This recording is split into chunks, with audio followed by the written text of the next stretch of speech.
Todos já ouviram falar da Blitzkrieg alemã, a guerra relâmpago que varreu a Europa em questão de semanas. Mas existe outra Blitzkrieg, uma operação militar tão devastadora e rápida que forçou o fim da Segunda Guerra Mundial em apenas 11 dias. Ela aconteceu no Extremo Oriente contra um dos exércitos mais temidos da Ásia. Estamos falando da Operação Tempestade de Agosto. Enquanto o mundo ocidental debatia se as bombas atômicas de Hiroshima e Nagasaki foram o que realmente derrotou o Japão, em 1945, algo igualmente brutal e decisivo estava acontecendo na Manchúria.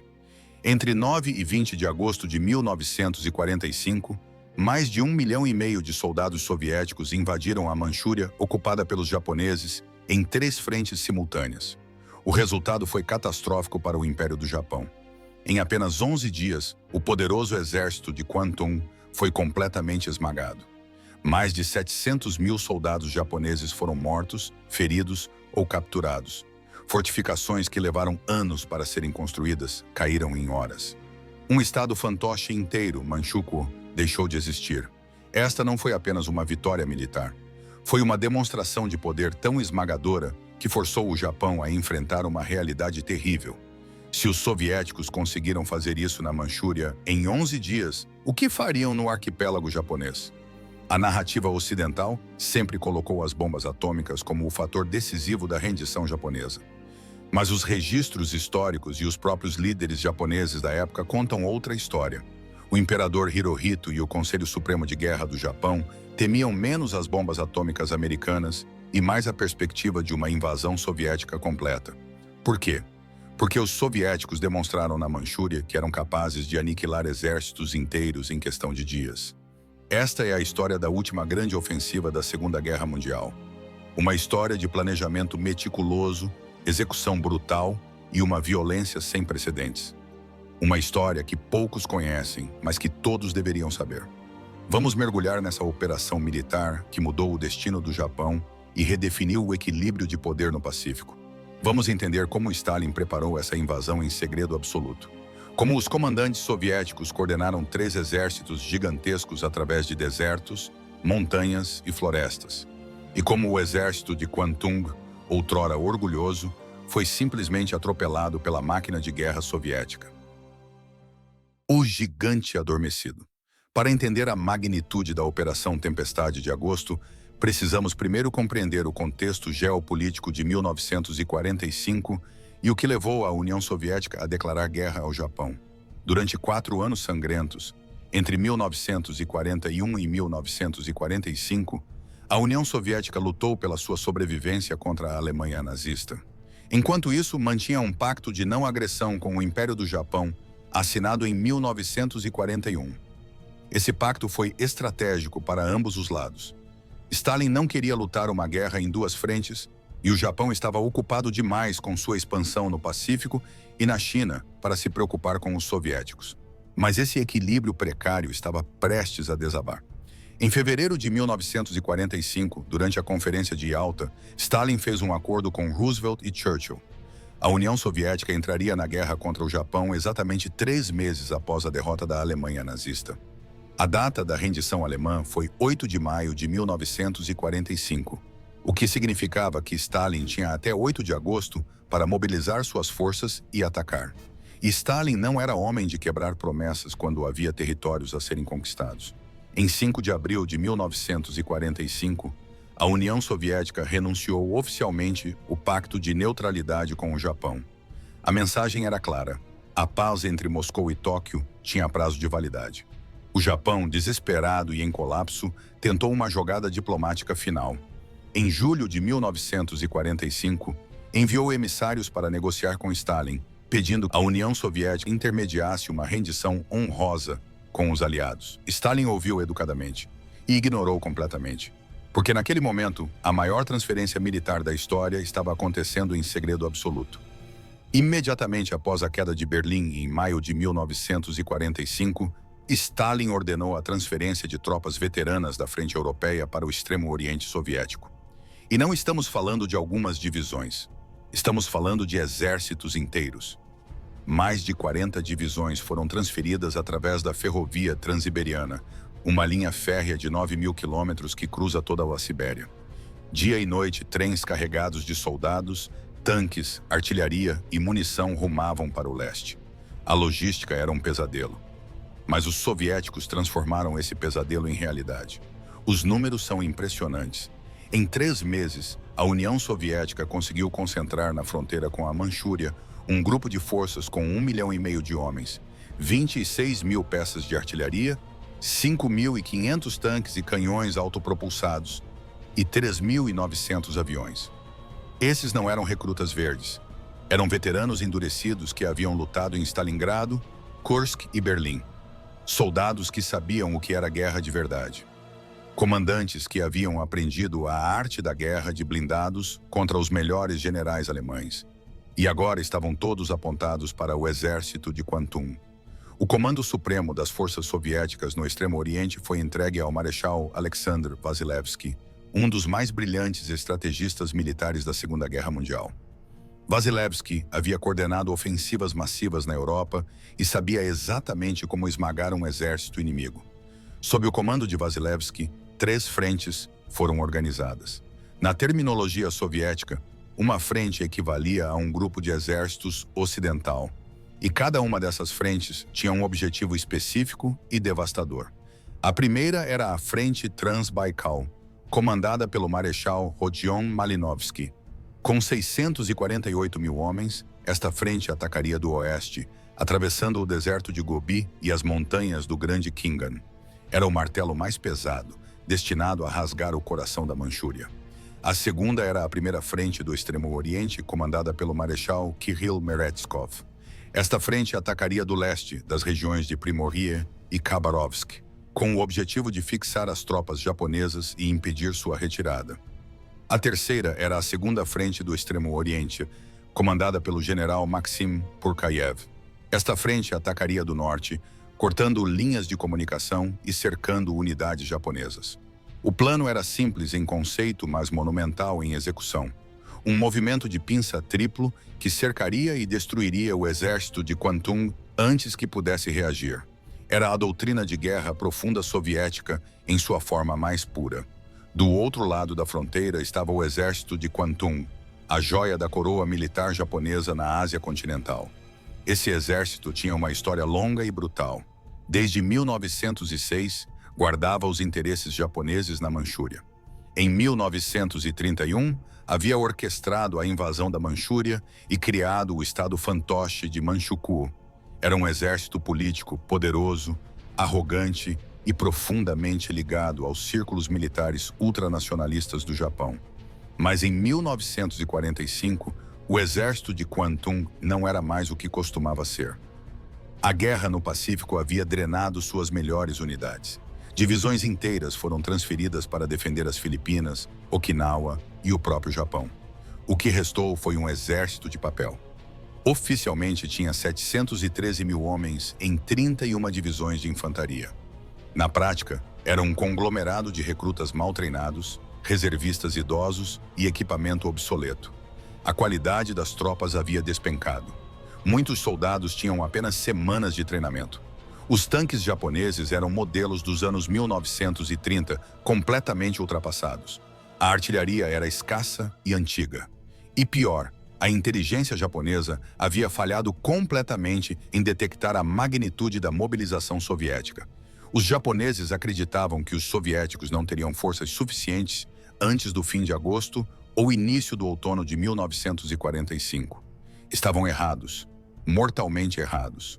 Conscientes de sua fraqueza, o alto comando do exército de Kwantung havia construído um sistema elaborado de fortificações ao longo da fronteira manchuriana. 17 áreas fortificadas, algumas com extensão de 100 quilômetros e profundidade de 40 quilômetros, foram escavadas nas montanhas e nas planícies. Bunkers de concreto, campos minados, posições de metralhadoras, casamatas, obstáculos antitanque. Tudo foi construído com a esperança de que pudessem desacelerar ou deter um ataque soviético o tempo suficiente para que reforços chegassem. Havia um problema. Reforços não viriam. E as fortificações, por mais impressionantes que fossem no papel, estavam mal guarnecidas e estrategicamente mal posicionadas. Pior ainda, os japoneses não esperavam que o ataque principal viesse do oeste, atravessando o deserto de Gobi e as montanhas do Grande Khingan. Afinal, ninguém em sã consciência atacaria através de um deserto e depois escalaria uma cordilheira montanhosa. Ninguém, exceto Malinovsky e o Exército Vermelho. O segredo era absoluto. A inteligência japonesa não tinha ideia do que estava prestes a acontecer. Acreditavam que os soviéticos levariam meses para reunir forças suficientes. Não sabiam que 1,5 milhão de soldados já estavam posicionados, esperando a ordem de ataque. Stalin havia aprendido com Hitler. A Blitzkrieg alemã havia surpreendido a Europa porque ninguém esperava tamanha velocidade e coordenação. Agora, Stalin aplicaria a mesma lição contra o Japão, mas em escala ainda maior. Todos os elementos estavam alinhados. A logística estava pronta. Os comandantes eram veteranos experientes. As tropas estavam descansadas e bem equipadas. E o inimigo estava cego, despreparado e fraco. Na noite de 8 para 9 de agosto de 1945, às vésperas do ataque, o mundo não fazia ideia do furacão que estava prestes a varrer a Manchúria. O Japão estava focado nas bombas atômicas que haviam devastado Hiroshima 3 dias antes. Os americanos planejavam a invasão do arquipélago japonês para novembro, e os soviéticos aguardavam, em silêncio, a ordem final. À 00:10 do dia 9 de agosto de 1945, a artilharia soviética abriu fogo ao longo de 5.000 quilômetros de fronteira. O mundo nunca mais seria o mesmo. 11 dias de destruição. A operação começou sob a chuva e na escuridão da madrugada. Sem declaração formal de guerra, sem ultimatos e sem avisos. Apenas o trovão de milhares de canhões soviéticos rasgando a noite. A Frente Transbaikal, comandada por Malinovsky, tinha a missão mais insana da operação: atravessar o deserto de Gobi e escalar as montanhas do Grande Khingan com tanques e artilharia pesada. O deserto de Gobi não é como o Saara. É um deserto de pedras, areia e temperaturas extremas. Durante o dia, o calor é sufocante. À noite, as temperaturas despencam. E no meio desse inferno geográfico, Malinovsky planejava mover 648 mil homens, incluindo o poderoso 6º Exército de Tanques da Guarda. Os japoneses consideravam essa rota impossível, e tinham boas razões para isso. As montanhas do Grande Khingan formam uma barreira natural com picos de mais de 2.000 metros de altitude. As estradas eram praticamente inexistentes, os desfiladeiros eram estreitos e traiçoeiros. Mas Malinovsky não estava interessado no que era considerado impossível. Na manhã de 9 de agosto, as colunas blindadas soviéticas avançaram para o deserto. Tanques T-34, os mesmos que haviam esmagado as divisões Panzer alemãs, agora rugiam através das areias do Gobi. Caminhões carregados de combustível e munição seguiam atrás, e a infantaria montada em veículos blindados fechava a formação. Nos primeiros 2 dias, o avanço foi surpreendentemente rápido. As guarnições fronteiriças japonesas foram simplesmente atropeladas. Não houve batalhas épicas, apenas execuções rápidas e brutais. Os poucos soldados japoneses que ofereceram resistência foram eliminados por ataques aéreos coordenados e fogo de artilharia. No 3º dia, as forças de Malinovsky atingiram as montanhas do Grande Khingan. E aqui começou um dos feitos de engenharia militar mais impressionantes da Segunda Guerra Mundial. Engenheiros de combate soviéticos trabalharam 24 horas por dia construindo estradas improvisadas, pontes sobre ravinas e rampas para que os tanques pudessem subir em costas íngremes. Em alguns pontos, os tanques precisavam ser rebocados por tratores. Em outros, explosivos eram usados para ampliar os caminhos. Mas o avanço não parou. Em 4 dias, a Frente Transbaikal havia atravessado as montanhas. Os japoneses não conseguiam acreditar. Suas fortificações principais estavam todas voltadas para o leste e o norte. Ninguém havia fortificado seriamente o oeste porque era considerado intransponível. E agora, centenas de tanques soviéticos estavam descendo das montanhas diretamente para o coração da Manchúria. Mas o sucesso tinha um preço. O avanço foi tão rápido que as linhas de suprimento não conseguiam acompanhar. No 5º dia da operação, o 6º Exército de Tanques da Guarda estava a mais de 350 quilômetros de suas bases de suprimento. Os tanques estavam ficando sem combustível. A munição estava acabando. Uma força blindada sem combustível é apenas sucata de metal. Malinovsky enfrentava um dilema: parar o avanço para esperar os suprimentos ou continuar e arriscar ficar imobilizado. A solução foi radical: Aviões de transporte militares começaram a fazer lançamentos aéreos de combustível diretamente para as colunas blindadas. Tambores de gasolina eram jogados de paraquedas. Em casos extremos, os aviões pousavam em campos improvisados para reabastecer os tanques diretamente. Por 2 dias, nos dias 12 e 13 de agosto, o avanço desacelerou. Mas não parou, e assim que o combustível chegou, as colunas blindadas retomaram sua marcha implacável. No dia 14 de agosto, todos os exércitos soviéticos da Frente Transbaikal já haviam atravessado as montanhas do Grande Khingan.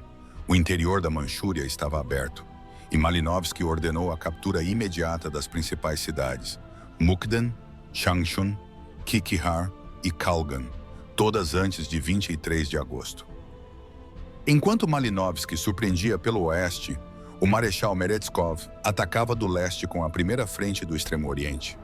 Aqui, a geografia era diferente. Montanhas cobertas de florestas densas, vales estreitos e rios caudalosos. O terreno favorecia a defesa. Mas Meretskov tinha experiência em terreno difícil. Ele havia comandado operações na Finlândia durante a Guerra de Inverno e havia liderado o cerco de Leningrado.